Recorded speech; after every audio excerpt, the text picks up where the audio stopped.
Welcome to Catalyst for Healing. I am here today with a very special guest, Gabriel McCoy, who is a good friend from graduate school, and he is an LMFT and specializes in neurofeedback, and he works at Trinity Counseling Center in Medford, Oregon. So welcome, Gabriel. Why don't you go ahead and introduce yourself a little bit more? Well, hi, whoever's listening. Yeah, my name is Gabriel McCoy, and Maria and I went to Fuller Seminary in Pasadena, California, back in the mid '90s, I guess. Right? It's been so long. Yeah, it's been a long time. My favorite memory was of our time was when we were doing the sex education class. You remember we had to film videos of our doing sex therapy, all of us. Do you remember? I don't remember that. Oh my I God! must have blocked it out. Yeah, exactly. No, it was the funniest thing in the world, and we had to everybody somebody had to play the client, and then we had to play the therapist, and it took us me about 45 minutes to get through the thing. It should have only been 2 minutes long, but we couldn't stop Right. laughing. We were laughing I do hysterically. remember that, Yeah, the actually. You're whole right. time, and no one could keep a straight face.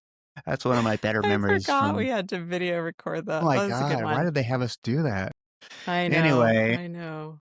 so yeah, so we went to seminary together, had a lot of great experiences rollerblading and just crazy people that could have belonged to like Seinfeld episodes, like our good friend Ed, Totally.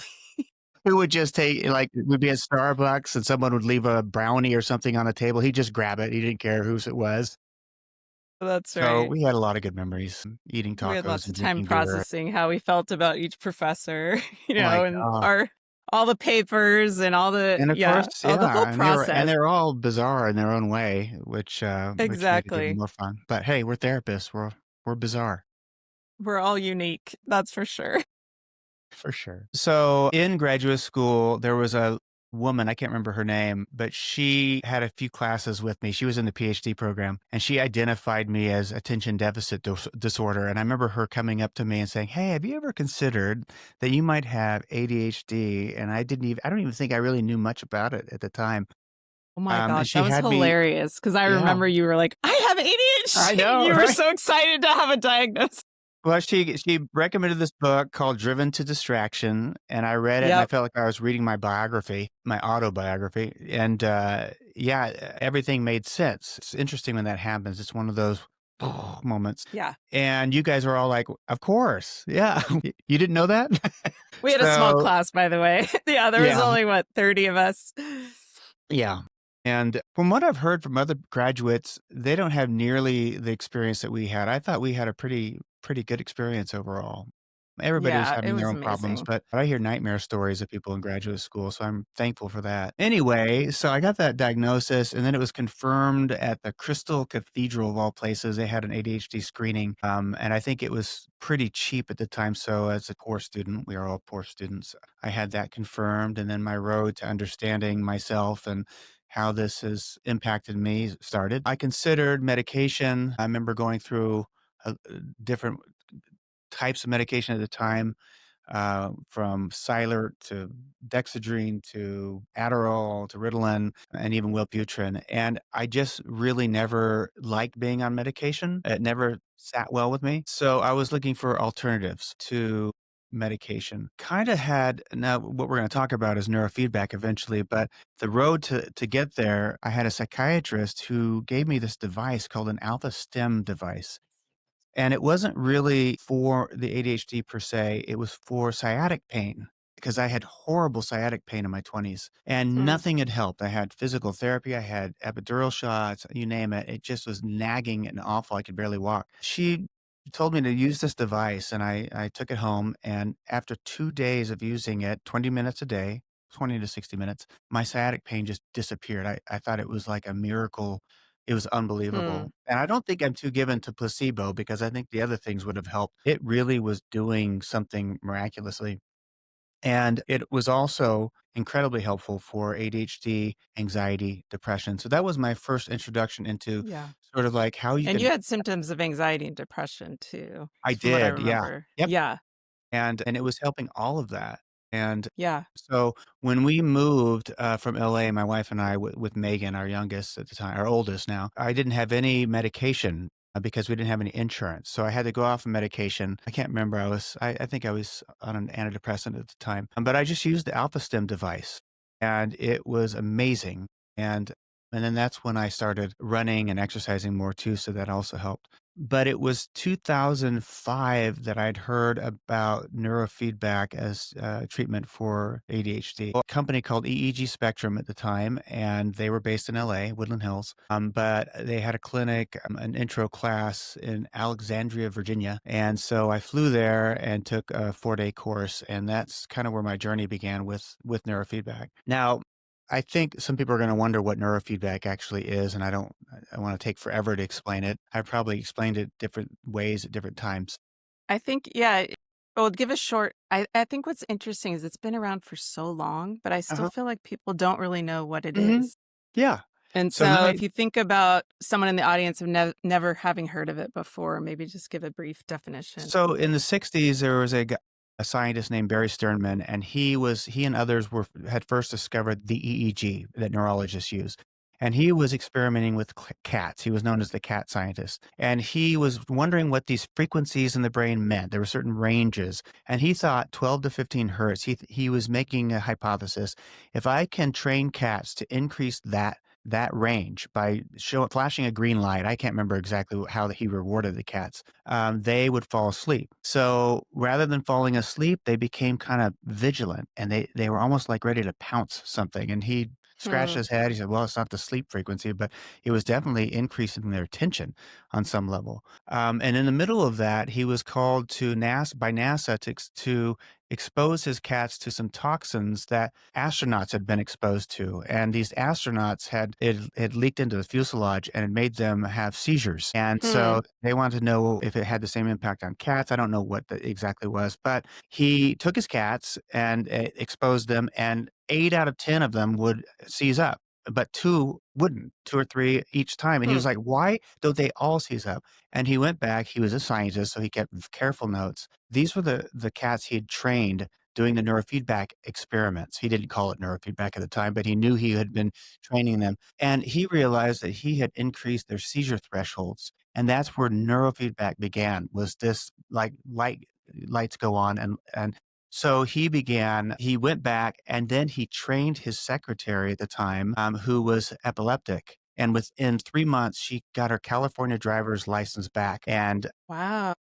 he said, listen, we have a non-medication treatment for epilepsy. Epilepsy. Guess who Yeah. funds research? Pharmaceuticals. They Right. actually pulled his funding, and Wow. he had to go independent from that day forward because they felt threatened by some technology that could undermine pharmacology. Mm. And then at the same time, a guy named Joel Luber in Knoxville, Tennessee thought, well, why can't we train hyperactive kids? So he started doing Right. training kids with ADHD and finding amazing results, training at 12 to 15 SMR, sensory motor reflex. And that's again how it started being applied to different things. Barry Sternman only wanted to be applied to epilepsy. He was very, protective of what he found. But the cat was out of the bag and people started discovering this. And that's how neurofeedback began. And the 60s Okay. came, the kind of hippie movement came, and people started making claims about neurofeedback that then false claims, and it kind of fell out of popularity at the time.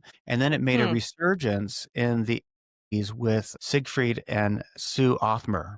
And they were pioneers in the neurofeedback field. And it was Sue, they had an epileptic son, and we're training him and really began to computerize everything. And that started the whole revolution, you might even call it, of neurofeedback. So, what is neurofeedback? It's changed a lot, but essentially, we put sensors on people's heads. We put it through an app. They see a computer screen, and that computer screen has a game or a movie or something, and it reflects back what their brain is doing. Now, we've long moved away from the idea that it's just basic operant conditioning of like reward and punishment kind of things. It's changed into something much more dynamic than that, Hmm. which I'd kind of like to explain because now we're at super, super, super low frequencies, which they're discovering are underlie all the frequencies and really determine the character of all the frequencies above. And the lower we go, the more fundamental change happens in our brains. And Hmm. that's happened over the last 15 years. So we don't call it reward frequency anymore. We call it resonance. And as a Okay. therapist, I explain it this way. So remember our attachment classes or talking about Yeah. attachment and mirroring and all of that, effective Yep. attunement. So I think what neurofeedback now is doing is a computerized way of re-parenting the brain. Oh, Essentially, interesting. what's happening is when a mother, we'll just say mother, it could be anybody, but primary caretaker, a good primary caretaker will be mirroring back the infant's internal understandings of their intestines and stomach, the processing milk. And for an infant, all they have to go by are these sensations. Sometimes they're good, sometimes they're not good. And the infant, is making smiley faces and then agonizing faces. They're all or nothing in there, right? The babies. And a mother who's not depressed, a mother who's effectively attuned will mirror that baby's face. So when it's like this, mom goes, or like this. So that baby is actually becoming attuned to its internal processes. And children who receive that consistently have good attachments, they have good self regulation, they have good emotional awareness. Right. So we've discovered a new way to re-mirror kids. And it's really, really important because some kids are born with autism, ADHD, or other impairments that impair the mirroring. I mean, an ADHD Yeah. kid can't even look for very long in the mother's face or gaze. Right. Autistic kids are gazing somewhere else. What we're doing is What allowing conditions does this treat the so most? I mean, what do you find it most effective I with? treat a lot of kids with autism. I Okay. treat a lot of people with depression and anxiety, a ton of people with post traumatic stress disorder or chronic PTSD, Okay. complex, I should say, complex PTSD, Yeah. mania, bipolar disorder, all of them. I mean, it Wow. really does train Okay. everything that can go on in the brain. We can train any kind of mental illness, schizophrenia even. And really what we're doing now is we're mirroring and we're stabilizing. So people are feeling like people who've had abuse, sexual abuse or severe physical abuse, you name it. A lot of these people struggle with staying in their bodies. They often disassociate. So we are getting them to connect back to their bodies. We're connecting the brain to their stomachs and intestines and into their bodies so that they can feel at home again in themselves. So, Yeah. well, yeah. So we're essentially getting people back into self-regulation. Some people for the first time Right. who've never even That's had it. huge. Yeah, and some Yeah. people who had it, but because of circumstances have lost it. So, Right. yeah, it's an So amazing do field. you now I know you actually take insurance, right? Your Mhm. clinic. Yeah. But a lot of I don't know, where do people find this if they're It interested depends. in Not all looking for insurance covers neurofeedback. Okay. Strangely, the county insurances do, and VA is now covering Oh, that's neurofeedback. A fantastic. lot of people are finally realizing that people are demanding this because it works. Yeah, And so more of the state and VA centers are seeing that veterans are begging for it. So I bet. but most people with private insurance, it still doesn't cover. It So a lot doesn't. of them are Okay. cash pay. So, yeah, so that's And where how we are. many sessions you said? Because 'cause I've done a session before, and I mean, it is extremely calming and relaxing.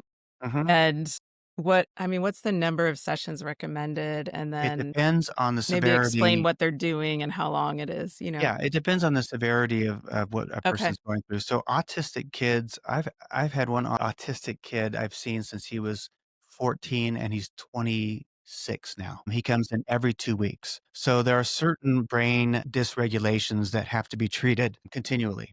Ongoing. Yeah. Right, and so I have long-term clients, but for people who come in, because they're stressed to the max, might be feeling some moderate anxiety, moderate depression, they can find relief very quickly and stay symptom-free after 20 sessions or Wow. at the most 40 sessions. Okay. And That's amazing. the lower we go with the frequencies, it seems to have a much longer lasting effect. So, Hmm. I should say in between sessions, we used to see that any benefit they would get would wear off in 24, to 48 hours, but now it seems to be 45 stretching minutes? on to 2 to 3 days, 4 Oh, days. wow. Okay. Yeah. And the sessions are 30 minutes, 45 So the minutes? sessions are about an hour because we check in, Oh, we they're an get, I hour. think, good Okay. notes. I do something called infrared imaging. Yeah. So this is really fascinating. Jeff Carmen, he's a psychologist on the East Coast, developed IR imaging. He realized that our brains give off heat and Yeah. our prefrontal cortex gives off heat. And he developed a camera, very expensive camera, that reads Mm. this imagery and can locate on the forehead areas of depression, anxiety, believe it or Wow. not, like lack of social reciprocity with autism shows up on the forehead Huh. right here. The Interesting. dark spots will, show up for, focus. It shows up in this area through here on the left side. Wow. Depression on the left side of the brain, as you would imagine, left brain depression, and anger shows up on the right side. So I Huh. literally, when I take a picture of somebody when they come in, I can tell whether they've been frustrated that morning or if Wow. they're going through depression. It's You almost can use like that as a diagnostic tool? yes, and Wow. more importantly, or as importantly, we take before and after photos in session to see the changes Okay. already happening in their Wow. brain, and we see unbelievable changes of dark areas lightening up in one session. That's Yeah, so amazing. so that's I really love diagnostic tools. We have a lot of, people who really don't care about science that much. They just wanna feel better, Mhm. but I like to know what I'm doing is having an effect, not just subjectively. But objectively, Sure. I wanna see that. I'm a little bit scientifically oriented. In my undergraduate study, it was Bachelor of Science, so I really like the idea that we can show the change, and because placebo is really powerful, we have to do better than placebo. Yeah. So, yeah, that's what we're doing. That's It's awesome. pretty exciting. So, how would someone find it? I guess we can put in the show notes. Maybe you can send me somewhere they can find a clinic near them from Yeah, wherever there's they're a the watching. best Is way to there a look good for resource? the best is eeginfo.com. Okay. eeginfo.com, and there is a therapist finder, and most of them use the software that I use, which is Signet software developed by Sue and Siegfried Othmer, who I mentioned earlier.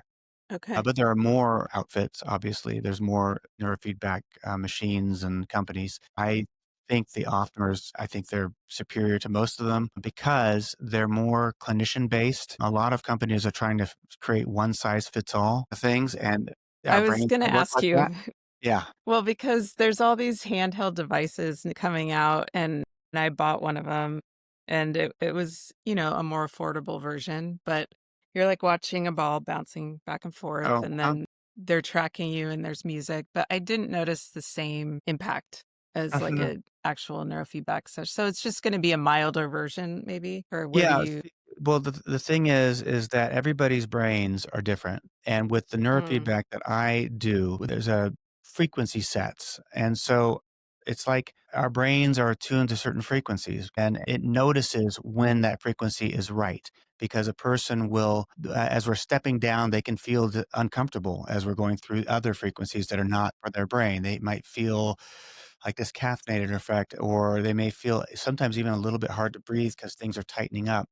They may even feel a tiny bit of a headache coming on. So once we hit their frequency, it's like, whoa, what just happened? I feel alert. I feel calm. So mm, and so the and sometimes you have people who are so unaware of their internal mechanisms or whatever's going on in them emotionally right. that I have to watch their face because they won't know. So I can see their little hand movements if it's too stimulating or if Mm, they and they may say, "Oh, it feels fine, feels fine." Some people get a sedated look, and I know we're too low, and so I have to do a really good job of reading body language and face, and so that's what certain types of neurofeedback Having a require, a lot of practitioner is clinical really observation. important.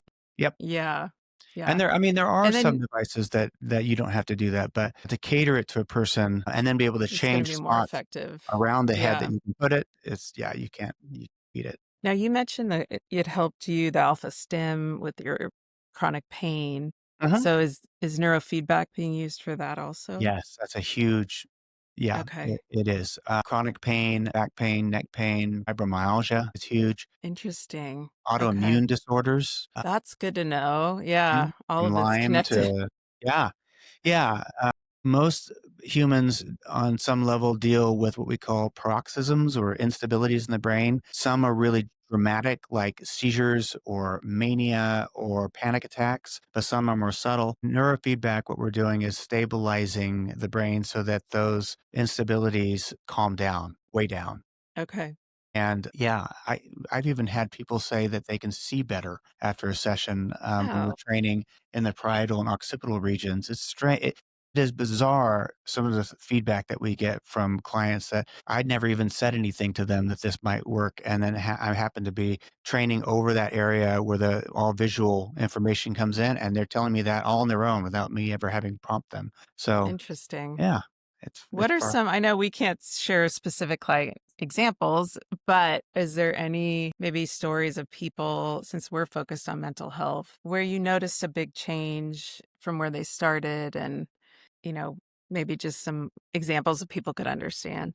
Yeah, all the time. I mean, in the beginning, when I started doing neurofeedback, when we were up on the upper frequencies, I would say that 60 to 70% of people would have a benefit from Hmm. mild to moderate to sometimes really amazing. But as we've gone into the lower frequencies, I would say 95% of people are feeling pretty amazing changes. And so very few people. After the first one, or does it take a while? Sometimes it's even stronger in the beginning because what happens in the beginning is a person's coming in so dysregulated. And Yeah. sometimes these early sessions, it's like a miracle has taken place, like how calm they Hmm. feel, the anxiety goes away, the flashbacks disappear, nightmares just go boom, they're gone. Like people have had chronic nightmares, migraines, people have been Hmm. lifelong sufferers of migraines are no longer getting any. I mean, it's pretty miraculous. And Yeah. then what happens is with each successive session, if a person, let's just say, comes in with this much anxiety and we drop it down to here, right? Or let's just say here. And then they come back the next time, their anxiety is starting here now, not up here. So they're not going to feel as much of a calming as That they makes would have, sense right? So in with the each, beginning. Yeah. and then we're pushing it down lower and lower with each. But yeah, it's not as profound as it is in the very early stages because their Yeah. baseline has changed. And have you noticed people lowering their medications, or how is Absolutely. that Absolutely, really? and sometimes it's frustrating because they don't even tell me that they're doing that because I really wanna know that. I don't want Yeah, them. that's important information. You're right. Yeah, and Yeah. I'm going so and I'm doing a note, and I'm "Are you still on Zoloft 40 milligrams?" "Oh, I went off Zoloft, 2 months ago." I'm like, "What? You never." "Well, Yeah. I'm fine. It's great. Everything's good." People "Yeah, need but to please taper tell me." carefully. That's for sure. Yeah. Otherwise, doctors are gonna think I'm telling people to get off their medication, and I'm not telling them that at all. They just do it.